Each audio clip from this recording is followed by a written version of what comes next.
भागलपुर जिले के bypass TOP Jagdishpur थाना क्षेत्र अंतर्गत रिक्शा डी में न्यू अस्थायी बस स्टैंड का निर्माण कराया गया। गुरुवार को भागलपुर के जिलाधिकारी द्वारा फीता काट कर इसका उद्घाटन किया गया। आपको बता दें, डिक्सन मोड़ कोयला डिपो बस स्टैंड से खुलने वाली सभी बस अब रिक्शा डी बस स्टैंड से खुलेगी। वहीं भागलपुर के जिलाधिकारी ने कहा कि शहर में 4 लाख लोग यातायात व्यवस्था से परेशान रहते थे, इसलिए टेम्पोररी इसको ठीक ठाक कराकर बिजली, पानी, शौचालय का निर्माण कराया जाएगा और ग्राउंड को दुरुस्त कराया जाएगा ताकि किसी भी परेशानी का लोगों को सामना ना करना पड़े। और सबसे बड़ी बात यह है कि शहर के लाखों लोग जो हर दिन जाम से जूझते थे, वह परेशानी अब समाप्त हो जाएगी क्योंकि बसें अब शहर नहीं आएंगी और यहाँ से शहर से कनेक्ट करने के लिए टोटो और ऑटो की व्यवस्था की जाएगी। इससे शहर के लाखों लोगों को काफी लाभ मिलेगा। आपको बताते हैं कि शहर के लोग यातायात व्यवस्था से परेशान हैं, काफ़ी जाम रहता था।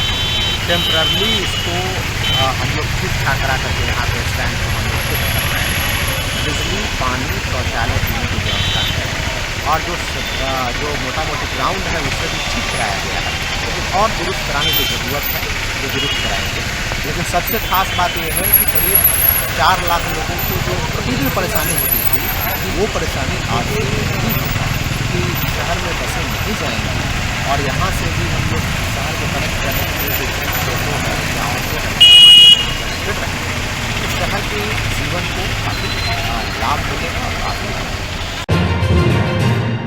भागलपुर को पर्यटन की दिशा में विकसित करने को लेकर पहल तेज हो गई है। पटना से भागलपुर पहुंची इनलैंड वाटरवेज की टीम के साथ जिलाधिकारी डॉक्टर नवल किशोर चौधरी ने बैठक की। इस दौरान जिले में पर्यटन को बढ़ावा देने को लेकर चर्चा की गई। जिलाधिकारी डॉक्टर नवल किशोर चौधरी ने बताया कि खासकर सुल्तानगंज से कहलगांव से बटेश्वर स्थान तक जल मार्ग को सुचारू कर ट्रांसपोर्टेशन और पर्यटन को बढ़ावा मिले, इसको लेकर अधिकारियों के साथ चर्चा की गई है।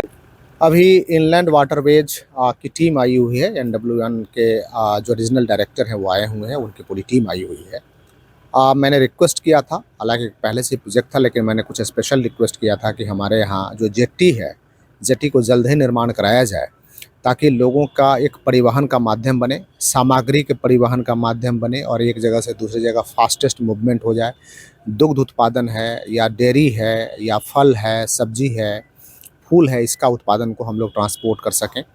दूसरी बात, लोगों के मूवमेंट को बढ़ा सकें और थर्ड, हम लोग टूरिज़्म को ग्रो करा सकें। खास करके सुल्तानगंज से लोग बैठें और भागलपुर के बगल से होते हुए कहलगांव तक जाएं और डिफरेंट जगह जो टूरिस्ट स्पॉट है उसका भ्रमण करें और उसमें अपना समय भी वो बिता सकें। तो इस तरीके की व्यवस्था के लिए ये अभी बैठक चल रही है और इसमें काफ़ी पॉजिटिव परिणाम आए हैं और शीघ्रातिशीघ्र भागलपुर के लोगों को इसका लाभ मिलेगा। निगरानी टीम ने भ्रष्टाचार के आरोप में अधिप्राप्ति मैनेजर शहीद राजा को 1,05,000 रुपये रिश्वत लेते रंगे हाथों धर दबोचा। परिवारवादी अलौली हरिपुर क्रिया का रहने वाला परमानंद भगत का पुत्र संतोष कुमार ने इसकी शिकायत निगरानी अन्वेषण ब्यूरो को की थी। वहीं इसको लेकर निगरानी टीम ने एक टीम गठित कर इसका सत्यापन किया और शहीद राजा को 1,05,000 का रिश्वत लेते रंगे हाथों पकड़ा। बता दें कि खगड़िया अलौली का रहने वाला संतोष कुमार राइस मिल का संचालक है और वो हाईटेक एग्रो एंड उड़ान इंटरनेशनल के नाम से फर्म चलाता है। इस राइस मिल से चावल तैयार करके बिहार राज्य खाद्य निगम स्थित गोदाम में भेजा करता है। इसी बाबत अधिप्रति मैनेजर शहीद राजा द्वारा प्रति ट्रक गिरने के हिसाब से 30,000 रिश्वत की मांग की जाती थी। आगे भी कई बातें तय हुई थी। इसको लेकर अधिकारी रंगे हाथों पकड़े गए, जिसके बाद आज भागलपुर न्यायालय भेजा गया। जानकारी निगरानी अन्वेषण ब्यूरो पटना के पुलिस उपाधीक्षक विकास कुमार श्रीवास्तव ने दी। इस कांड के परिवादी संतोष कुमार, पिता स्वर्गीय परमानंद भगत, ग्राम हरिपुर, थाना अलौली, खगड़िया है। इनका एक राइस मिल है जो हाईटेक एग्रो उड़ान इंटरनेशनल राइस मिल के नाम से है और इस राइस मिल से बेसिकली चावल तैयार करके बिहार राज्य खाद्य निगम खगड़िया स्थित गोदाम में पैक्स के माध्यम से ट्रैक्टर या ट्रक से सप्लाई करते हैं। और इसी चावल की अधिप्राप्ति के लिए बिहार स्टेट फूड कॉरपोरेशन का असिस्टेंट गोडाउन मैनेजर, अधिप्राप्ति मैनेजर शाहिद रजा द्वारा प्रति ट्रक गिराने के हिसाब से 30,000 रुपये रिश्वत की मांग की जा रही थी और आगे भी गिरवाने के लिए उनके द्वारा कुछ ट्रक गिरवाया गया था, जिसके लिए ये प्रति ट्रक 30,000 रुपये की रिश्वत की मांग कर रहे थे और आगे भी कुछ था। उसी बीच में डिमांड हुआ इनकी ओर से और इनका मामला सेटलमेंट हुआ 1,05,000 रुपये में और वो चूंकि रिश्वत की राशि देना नहीं चाहते तो इसलिए हमारे निगरानी अन्वेषण ब्यूरो 6 सर्कुलर रोड पटना में कंप्लेन लेके आए, शिकायत लेके आए। ब्यूरो में महानिदेशक निगरानी अन्वेषण ब्यूरो के आदेश से इस हमारे कंप्लेन को, इनके द्वारा दिए गए कंप्लेन को वेरीफाई कराया गया हमारे ब्यूरो के ऑफिसर के द्वारा, और सत्यापन सही पाया गया और उसके हिसाब से अग्रतर कार्रवाई की गई। निगरानी टीम के द्वारा ये जो है अपने किराए के मकान यशोदा नगर वार्ड नंबर 23 गौशाला रोड खगड़िया में कल सुबह करीब 8:20 पे 1,05,000 रुपये रिश्वत लेते हुए रंगे हाथ गिरफ्तार किए गए। बच्चा जब जन्म लेता है तो कई बार बच्चा तुरंत नहीं रोता है, रोने में देर हो जाता है। ऐसे में बच्चा क्षतिग्रस्त हो जाता है और उसके बचने की संभावना कम हो जाती है, और यदि बचा तो भविष्य में उसमें विकलांगता की समस्या आती है, जिसे सीपी कहते हैं, जिसका कोई माकूल इलाज नहीं है और ज़िंदगी भर बच्चा विकलांगता से जूझ सकता है। ऐसे में पूरे संसार में कूलिंग थेरेपी का सहारा लिया जाता है। जन्म से ठीक 6 घंटा के अंदर यदि उसको कूलिंग थेरेपी दिया जाए तो उससे उसका सीपी की समस्या कम होती है और बचने की भी संभावना बढ़ती है। पहली बार बिहार झारखंड में आपके शहर के स्नेह नवजात शिशु बाल सेवा केंद्र में यह मशीन उपलब्ध है। कभी भी ऐसी बात हो कि बच्चा रोने में विलम्ब हो गया तो आप स्नेह नवजात शिशु बाल सेवा केंद्र में जरूर संपर्क करें।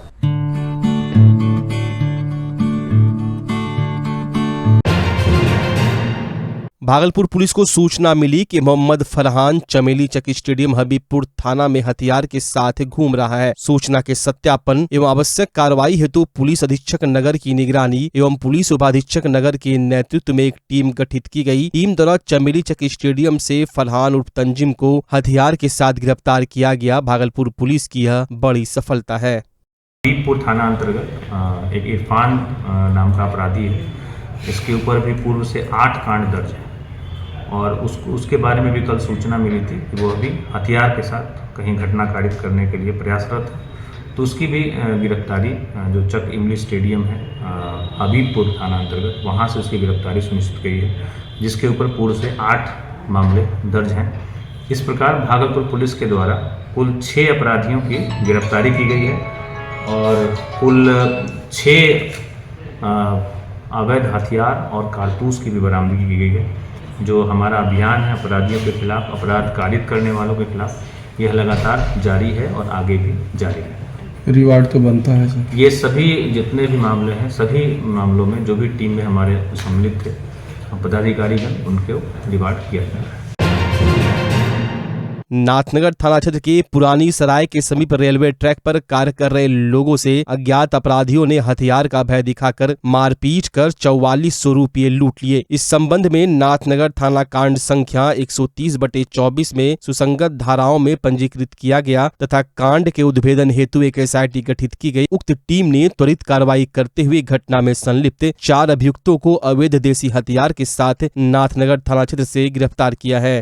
नाथनगर थाने में प्रतिवेदित हुई और उसमें एक व्यक्ति से कुछ पैसे कुछ लोगों के द्वारा छीना गया हथियार के दम पे, और उसमें त्वरित कार्रवाई के लिए उसमें ASP प्रोबेशनर श्री अभिनव के नेतृत्व में एक टीम बनी, जिसमें PSHO नाथनगर राजीव और SHO ललमटिया राजीव और अन्य पदाधिकारी इसमें शामिल थे। उन्होंने कार्रवाई करते हुए इसमें सम्मिलित 4 अपराधियों को गिरफ्तार किया है। उनके ऊपर भी पूर्व से, इसमें आनंद नाम का है अपराधी, उस पर पूर्व में 7 केस दर्ज हैं और भी जो उसमें 2 अपराधी हैं उनके ऊपर भी 2-2 कांड पूर्व से दर्ज हैं और इनके पास से कुल 4 हथियार, अवैध हथियारों की भी बरामदगी की गई है और इनकी गिरफ्तारी सुनिश्चित की गई है। इस प्रकार इस पूरे मामले का पर्दाफाश किया गया है। 24 घंटे के अंदर इसमें शामिल सभी अपराधियों को हथियार के साथ गिरफ्तार किया गया। लूट का जो था उसमें भी कुछ बरामदगी हुआ है? हाँ, इसमें लूट में 4400 रुपये लूटे गए थे, तो उन पैसे की बरामदगी नहीं हुई, लेकिन इनके पास से जो अवैध हथियार थे उसकी बरामदगी हुई है और इनकी गिरफ्तारी सुनिश्चित की गई है। तीसरा, जिले के टॉप 10 की सूची में शामिल इनामी कुख्यात अपराधी भूषण यादव की गिरफ्तारी हेतु SSP के द्वारा पुलिस अधीक्षक नगर एवं पुलिस उपाधीक्षक विधि व्यवस्था के नेतृत्व में एक छापेमारी दल गठित किया गया। उक्त टीम द्वारा गुप्त सूचना के आधार पर ग्राम इंग्लिश में गंगा पार इंग्लिश देरा क्षेत्र से भूषण यादव को विधिवत गिरफ्तार किया गया तथा 1 देसी कट्टा एवं 2 जिंदा कारतूस जब्त किया गया। अपराध और अपराधियों के विरुद्ध जो अभियान है वो लगातार चल रहा है और इस क्रम में 3 बड़ी सफलता पिछले 24 घंटों में भागलपुर पुलिस के द्वारा अर्जित की गई है। और उसमें सबसे बड़ी सफलता यहाँ के टॉप 10 अपराधियों में शुमार भूषण यादव की गिरफ्तारी कल सुनिश्चित की गई है और इंग्लिश दियरा क्षेत्र से गिरफ्तार किया गया है। और जो भूषण यादव है उसका जो आपराधिक इतिहास है वो 25 साल लंबा है।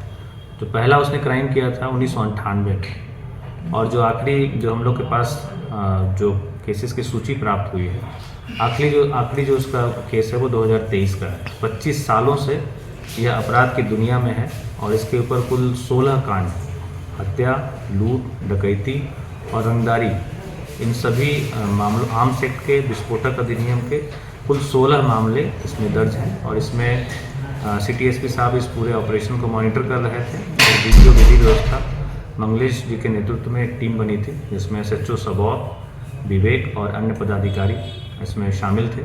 उनके द्वारा इसकी घेराबंदी करके इसकी गिरफ्तारी सुनिश्चित की गई है और एक बड़े क्रिमिनल की जो टॉप 10 में भी शामिल था उसकी गिरफ्तारी सुनिश्चित की गई। इस पर 25,000 रुपये का इनाम भी पूर्व से घोषित है। दूसरा जो शराब की तस्करी में विशेष न्यायाधीश उत्पाद 2 के कोर्ट ने सुनवाई पूरी करते हुए अभियुक्त नागेश्वर मंडल को दोषी पाया। कोर्ट ने सजा के बिंदु पर सुनवाई के लिए 29 फरवरी की तिथि तय की थी। आज नागेश्वर मंडल को न्यायाधीश राजेश सिंह ने 5 साल कारावास व 1 लाख रुपए आर्थिक जुर्माना की सजा सुनाई। नहीं देने पर 3 महीने अतिरिक्त कारावास की भी सजा सुनाई गई। जानकारी उत्पाद के विशेष लोक अभियोजक भोला कुमार मंडल ने दी। उन्होंने बताया यह केस 2022 के 4 अप्रैल का ही है। स्पेशल एक्साइज 945/22 और तिलका मौझी 318/22 केस नंबर है और 24/4/2022 की घटना है। रात्रि गश्ती में पुलिस पदाधिकारी लोग थे और सजदा नगर में ये गश्ती कर रहे थे तो उसी समय इन लोगों को सूचना मिली कि एक व्यक्ति दारू लेकर के शराब भी पिया है और शराब लेके जा भी रहा है। तो पुलिस उसको गया तो सामने में आदमी पकड़ाया सजदा नगर में और उसके पास से 5 लीटर देसी शराब मिला। उस कांड में आज माननीय न्यायालय ADJ 12 उत्पाद कोर्ट 2 श्री राजेश सिंह के कोर्ट में आज उनकी सजा सुनाई गई। उक्त कांड में 5 साल की सजा, 1 लाख रुपया की जुर्माना, नहीं देने पर 3 महीना की अतिरिक्त सजा सुनाई गई। बिहार पुलिस सप्ताह 2024 के तहत आज तीसरे दिन रक्तदान शिविर का आयोजन जवाहरलाल नेहरू चिकित्सा महाविद्यालय अस्पताल में किया गया। आज के रक्तदान शिविर का विधिवत उद्घाटन भागलपुर के DIG विवेकानंद ने की। कार्यक्रम के दौरान भागलपुर के DIG Vivekananda, SSP Anand Kumar, City DSP राज के अलावे कई वरीय पुलिस पदाधिकारी एवं दर्जनों जवान मौजूद थे। इस रक्तदान शिविर में कई थानों के दरोगा, सिपाही, CIT, दंगा नियंत्रण सहित महिला पुलिस ने स्वेच्छा से रक्तदान किया। की तरह इस बार भी पुलिस सप्ताह के अवसर पर ब्लड डोनेशन कैंप आयोजित किया गया है जिसमें सभी पुलिसकर्मी भाग ले रहे हैं और देश और राज्य की सुरक्षा का दायित्व तो हम निभाते ही हैं, लेकिन जन सरोकार के मुद्दों उसके प्रति भी उतने ही सजग हैं और हमारा लहू जो है वह इसी क्रम में हम समर्पित करते हैं ताकि आवश्यकता पड़ने पर किसी भी नीडी व्यक्ति को यह उपलब्ध कराया जा सके। आम लोगों से सर क्या कुछ कहना रहेगा, खासकर ब्लड डोनेट को लेकर बहुत भ्रांति रहती है लोगों में? देखिए, ब्लड डोनेशन एक वॉलंटरी सब्जेक्ट है और सबको जो भी डोनेट करते हैं वह स्वेच्छा से करते हैं और हमें यह समझना पड़ेगा कि ब्लड डोनेशन से आपके शरीर में ब्लड कमी नहीं होती है, बल्कि उतना ब्लड आपको तुरंत फिर बन भी जाएगा। तो यह तो कई सारे ऐसे लोग हैं जो कि हर 3 महीने पे ब्लड डोनेशन करते हैं और कम से कम साल में तो एक बार प्रत्येक व्यक्ति को आगे बढ़ करके ब्लड डोनेशन करना चाहिए और इससे काफ़ी मरीजों को सहूलियत भी होगी और ज़रूरत के अवसर पर उन्हें शीघ्र ब्लड मुहैया कराया जा सके। भागलपुर व भागलपुर के आसपास का क्षेत्र गंगा और कोसी के बीचों बीच है, जहां हर साल बाढ़ की स्थिति बनी रहती है। वहीं शहर के चारों ओर ग्रामीण क्षेत्र है, जहां आगजनी की घटनाएं आए दिन होती रहती है। हम यह कह सकते हैं कि आपदा कहकर नहीं आती, चाहे बाढ़ हो, भूकंप हो, आगजनी हो। इससे बचने के लिए आज भागलपुर के पदाधिकारियों को कई नुस्खे बताए गए। भागलपुर के समीक्षा भवन में इसके लिए एक प्रशिक्षण कार्यशाला का आयोजन किया गया था, जिसमें कई संस्थानों ने भाग लिया और आपदा से जुड़े कार्यों की जानकारी रखने वाले उदयकांत मिश्रा ने पदाधिकारियों को कई नुस्खे बताए, जिसमें आग से बचाव, बाढ़ से बचाव, भूकंप से बचाव जैसी कई आपदा से हम कैसे लड़े, इसके तरीके बताए गए। प्राधिकरण के उपाध्यक्ष श्री उदयकांत सर आए हुए थे और उन्होंने हमारी पूरी टीम को आपदा प्रबंधन संबंधित कई जानकारियाँ दी और हमारे पूरी टीम को इससे काफ़ी लाभ हुआ। और सबसे खास बात है कि उदयकांत सर यहीं से बिलोंग करते हैं, भागलपुर के ही रहने वाले हैं और काफ़ी देश के कई इंस्टीट्यूशंस के लिए उन्होंने काम किया है और बिहार राज्य में आपदा के लिए काफ़ी बेहतर काम किया है, जिसकी झलक हम लोगों को अभी मिली है। तो हम लोग सभी टीम के मेंबर्स जो आपदा में जो उन्होंने निर्देश दिए हैं उसके तहत बेहतर काम करेंगे।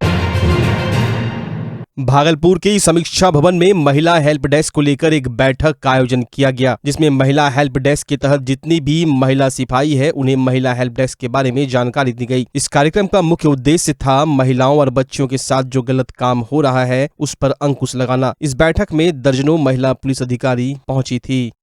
था ये महिला सुरक्षा से संबंधित था कि विभाग में महिलाएं कैसे सुरक्षित रह सकती हैं। जब हम पुलिस वाले सुरक्षित हैं, पुलिस विभाग में महिला सुरक्षित है, तभी हम समाज को सुरक्षा दे सकते हैं और अपराध घटित नहीं हो। उसके लिए क्या क्या सतर्कता बरतनी चाहिए, उसके लिए ये ब्रीफिंग था, ताकि हम लोग स्कूल कॉलेज में जाकर आगे इस तरह का कार्यक्रम करें, बच्चियों को सुरक्षा सतर्कता के संबंध में बताएं, ताकि उनके साथ कोई अप्रिय घटना नहीं घटित हो।